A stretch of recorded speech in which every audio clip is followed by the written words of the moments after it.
And again, the age-old advice of many of our forefathers, if you can't beat him, why don't you join him? Komunikasi kami dengan teman-teman partai politik yang mengusung 01 dan 03 berjalan lancar, berjalan baik, dan berjalan produktif, lancar, dan baik. Itu artinya ada gayung bersambut.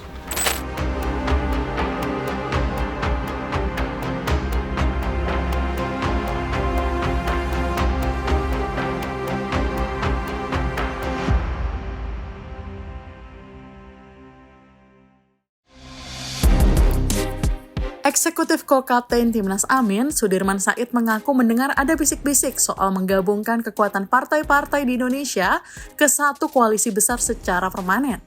Lalu oposisi hanya ada satu atau dua partai saja. Sudirman ungkap ini dalam forum diskusi di Hotel Grandika Jaksel pada Sabtu 2 Maret lalu. Sontak kabar ini memunculkan banyak pertanyaan bahkan spekulasi. Pemerintahan dan parlemen harus kuat. Jadi harus parlemen juga koalisinya harus kuat, ya, dan juga parlemen juga harus berfungsi sebagai pengawas yang baik, gitu. Jadi kita butuh koalisi yang kuat dan pasti semua akan punya kepentingan dalam contoh anggaran. Kode-kode soal ajakan untuk bergabung ke koalisi 02 nyaring terdengar.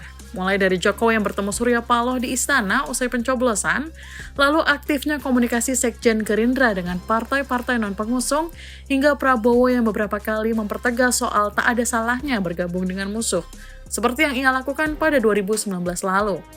Sumber internal Gerindra menyebut, Prabowo memang selalu menawarkan kerjasama pihak manapun agar berada di tujuan yang sama untuk membangun Indonesia. If you can't beat him, why don't you join him?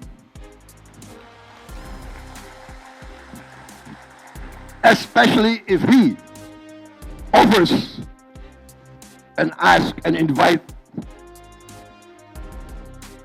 us to join him. That is why I joined forces with Jokowi against advice of many of our supporters. And in the process of me joining him, I learned a lot. I understood the mechanism. I saw his policies.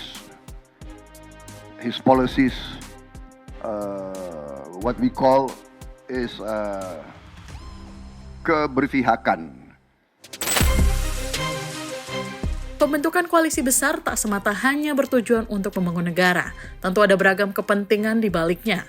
Jika PKB, Nasdem, PDIP, dan P3 betul bergabung dalam koalisi Prabowo, maka total akan ada 8 dari 9 parpol di DPR yang mendukung pemerintah.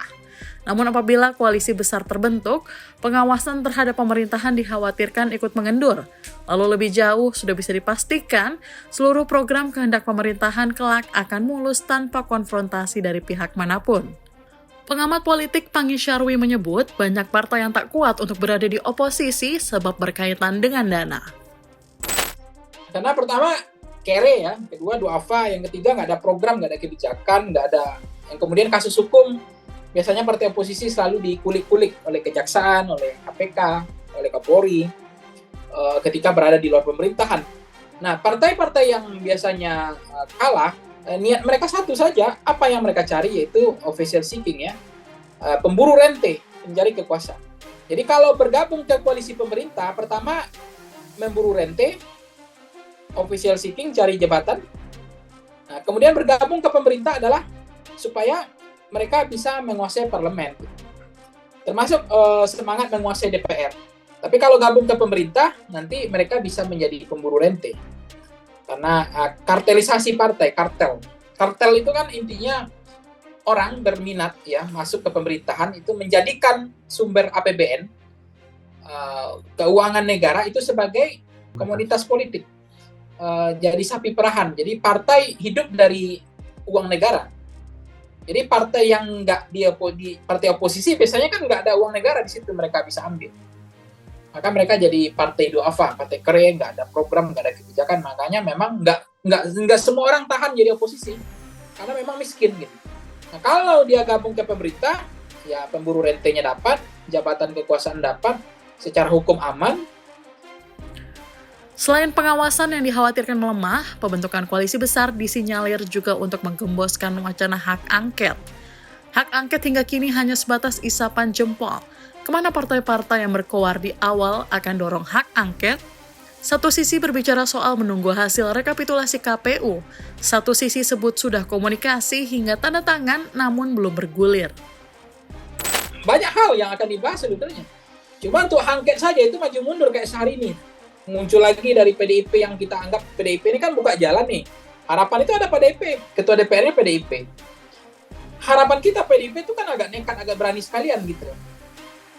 Akhirnya partainya sekarang masuk angin lah, ada yang bilang kelepek-kelepek, ada yang udah gembos, ada yang udah bilang bunga layu sebelum berkembang, ya. Macam-macam lah. Akhirnya keluar statement dari Mbak Puan kan, kita siap menang, siap kalah. Kan aneh lagi itu. Siap menang, siap kalah artinya apa? Ya katanya hak angket udah tutup buku aja kan, gitu maksudnya. Ajakan ke partai oposisi menguat, namun belum ada cerita gamblang terkait partai mana saja yang disasar atau telah komunikasi intensif. Komunikasi kami dengan teman-teman partai politik yang mengusung 01 dan 03 berjalan lancar, berjalan baik, dan berjalan produktif, lancar, dan baik itu artinya ada gayung bersambut, ada pembicaraan tingkat lanjutan, dan terus akan dilakukan. Kita tunggu, dan komunikasi itu nanti akan lebih produktif pasca itu. Dan sekarang ini komunikasinya cukup bagus, produktif, dan saling gayung bersambut. Namun selama ini setidaknya ada beberapa partai yang belum pernah merasakan bangku oposisi. Sebut saja PKB, P3, Nasdem. Ketiga partai ini selalu berada di koalisi pemerintahan. Namun ketiga partai ini belakangan keras soal hak angket lantaran berada di pihak 01 dan 03. Lantas apakah hak angket hanya sebatas negosiasi? Akankah 2024 hingga 2029 berada di sisi oposisi? Yang pertama, kalau niat bikin koalisi gemuk, ya nggak kenapa ya, itu namanya usaha gitu loh. Tapi itu tidak sehat buat demokrasi, karena demokrasi yang sehat yang memberikan kesempatan bagi oposisi untuk tumbuh dan berkembang. Tapi di Indonesia ini memang jadi oposisi kuat sekalipun masyarakat masih belum tentu memberikan pilihan. Berarti beberapa partai melihat insentif jadi oposisi nggak ada juga, sehingga mereka mendekat kepada kekuasaan. Kalau buat PKS, kita ingin semuanya tidak boleh ada tekanan dan tidak boleh ada intimidasi. Biarkan semua bergabung ataupun di luar kekuasaan karena memang pilihan. Drama hak angket bak tarik ulur, Nasdem dan P3 tak bersuara soal hak angket di rapat paripurna DPR pekan lalu. Kemudian, Ketua DPP Nasdem Taufik Basari memastikan pihaknya terus mengajukan hak angket kecurangan pemilu 2024 di DPR. Nasdem tengah mempersiapkan tanda tangan anggota fraksi sebagai syarat pengajuan hak angket.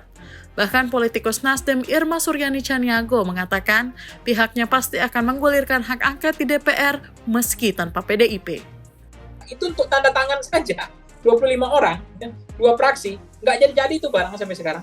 Alasannya ada yang di dapil lah, mengawal rekapitulasi lah, ada yang lagi di luar negeri. Kalau mereka mau, kemarin tanda tangan beres itu, tuntas itu. Tapi apa yang membuat mereka seperti itu? Tersandra. Itu tadi, korupsi. Sehingga mereka nggak ada yang berani, nggak gentleman, nggak naik benderanya dan bendera merahnya gitu.